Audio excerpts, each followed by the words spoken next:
ज्यांच्या केवळ नामस्मरणानं मोक्षप्राप्ती होते, असे इक्ष्वाकू वंशातील म्हणजे सूर्यवंशातील म्हणजे ज्यांचा वंश हा प्रत्यक्ष सूर्याच्या तेजानं समान्वित आहे, अशा सूर्यवंशातील राजा इक्ष्वाकू यांच्या वंशामध्ये श्रीराम जन्माला आले. श्रीराम हे इक्ष्वाकू वंशातील 62वे वंशज होते. श्रीरामांचे पिता राजा दशरथ हे अयोध्येचे राजे होते. सर्व प्रकारचं सौख्य त्यांच्याकडे होतं. म्हणजे जवळपास अयोध्या म्हणण्यापेक्षा संपूर्ण भारतावरती द्रविड भाग सोडून इतर सर्व भारतावरती राजा दशरथ यांचं साम्राज्य होतं. पण एवढी सगळी सुखं असून सुद्धा त्यांच्या पोटी पुत्रसुख नव्हतं. त्यांना 3 राण्या होत्या. त्या 3 राण्या म्हणजे कौसल्या, कैकेयी आणि सुमित्रा. या 3 राण्या असून देखील राजा दशरथांना पुत्रप्राप्ती होत नव्हती. त्यांनी बरीच अनुष्ठानं केली, सगळं केलं. पण शेवटी अ, त्यांचे कुलगुरू म्हणजे जे वसिष्ठ ऋषी होते, त्या वसिष्ठ ऋषींच्या सांगण्यावरून त्यांनी पुत्रकामेष्टी नावाचा यज्ञ केला आणि त्या पुत्रकामेष्टी यज्ञातून अ, साक्षात अग्निनारायण प्रगट झाले आणि या अग्निनारायणाने प्रसाद म्हणून त्या 3 राण्यांना एक प्रसाद दिला आणि तो प्रसाद 3 राण्यांना द्यावा म्हणून दशरथांना सांगितलं. तर हे 3 प्रसाद घेतल्यानंतर कैकेयी ही राजा दशरथ यांची अतिशय लाडकी असलेली राणी होती.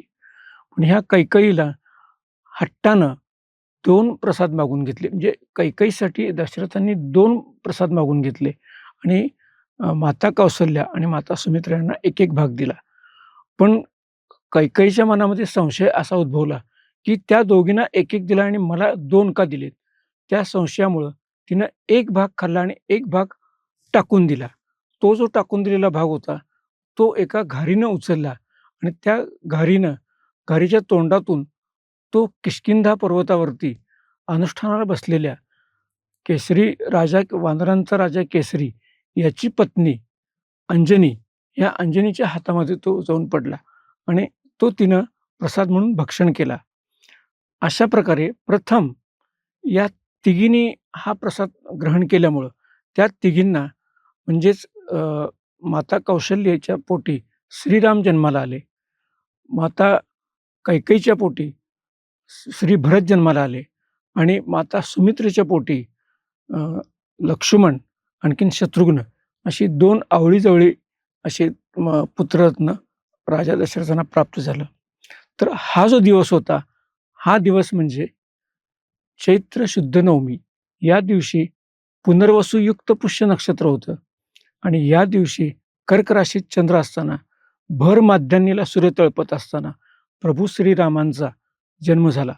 म्हणजे जणू काही सूर्यवंशातील अतिशय तेजस्वी असा प्रतिसूर्य राजा दशरथांच्या पोटी या दिवशी जन्माला आला.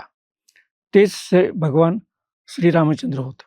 अशा या अत्यंत तेजस्वी कुळात जन्माला होऊन सुद्धा श्रीरामांचं आयुष्य हे अत्यंत खडतर गेलं.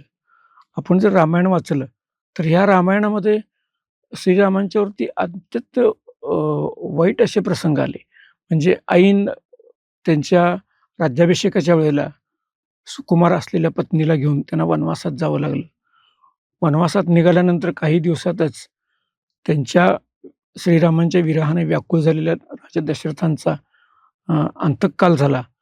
ते दुःख त्यांना करावं लागलं. त्यानंतर ते वनामध्ये गेल्यानंतर सुखनैव विहार करत होते.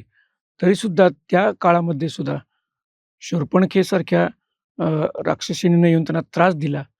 त्याचप्रमाणे रावणाच्या लोकांनी येऊन सुद्धा म्हणजे दैत्याने येऊन त्यांना त्रास दिला. त्या त्रासातनं ते मुक्त होतात न होतात, तर माता सीतेच्या अलौकिक सौंदर्यानं प्रभावित झालेल्या श्री रावणाच्या कानावरती ही वार्ता गेली, की ही सीता आता सध्या त्या वनामध्ये आहे. तर मारीच म्हणून जो राक्षस म्हणजे त्याचा जो मामा होता श्री रावणाचा, त्या मारीचाला अ, रावणाने असं सांगितलं, की "तू सुवर्ण हरणाचं रूप धारण कर." म्हणून सांगितल्यानंतर त्या मारीच्यानं सोन्याच्या हरणाचं रूप धारण केलं आणि ते हरीण ज्या ठिकाणी माता सीता विहार करत होती, त्या ठिकाणी ते बागडायला सुरुवात केली. माता सीतेला सुद्धा त्यावेळेला भ्रम झाला, की हे सोन्याचं हरीण आहे.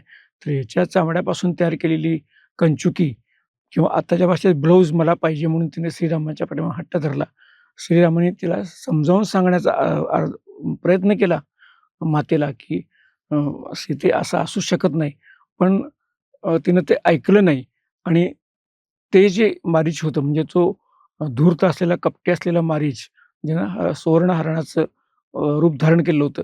त्याच्या मागून श्रीराम पळत गेले अ, त्याची मृगया करण्यासाठी म्हणजे शिकार करण्यासाठी आणि त्याच वेळेला मारीच्यानं "लक्ष्मणा धाव, धाव, मी संकटात सापडलोय" अशी आरोळी फोडली.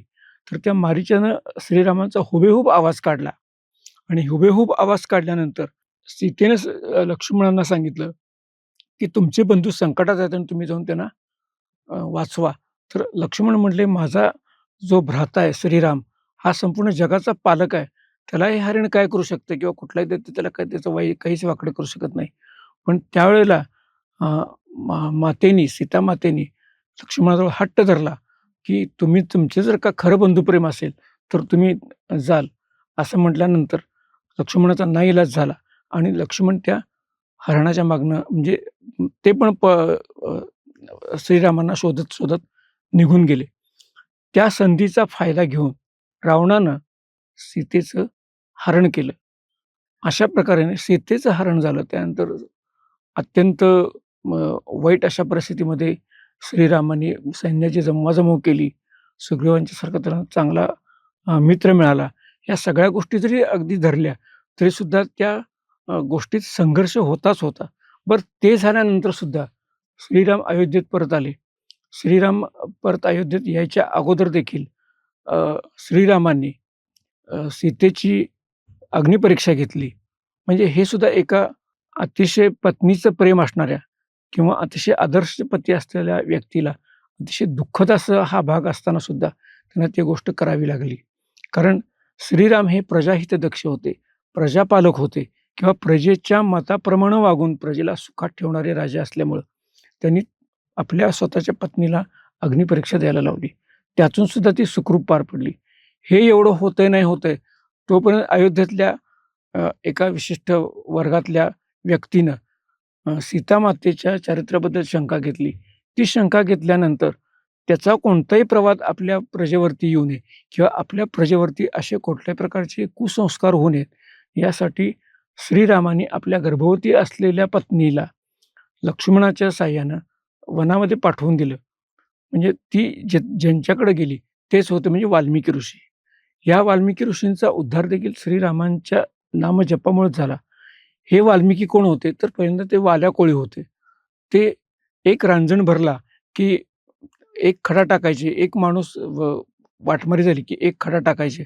अशा प्रकारे असे रांजणचे रांजण भरलेले होते. नारदांनी एकदा त्यांना विचारलं, की "हे तू जे काही पाप करतोस, हे कशासाठी करतोस?" तर ते म्हटले, की "मी माझ्या पोटासाठी आणि माझ्या संसारासाठी करतो." तर "तू एकदा विचारून ये," म्हटले, की "तुझ्या या पापात तुझी घरातले लोक किंवा तुझी पत्नी सहभागी आहे का?"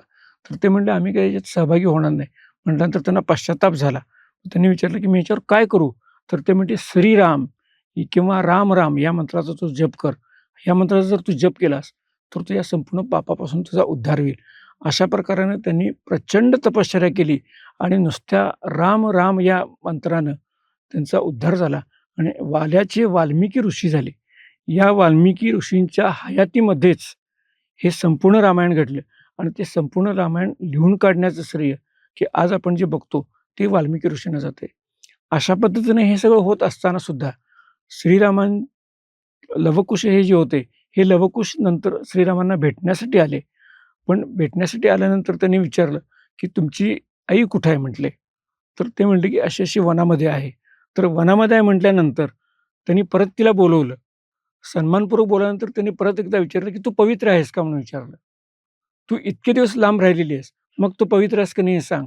म्हटल्यानंतर ती सीता माता म्हणाली, की "मी जर पवित्र नसेन, पवित्र असेन, तर ही भूमाता मला माझ्या पोटामध्ये घेईल." असं म्हटले आणि माता सीता अ, भूमीमध्ये गुप्त झाली.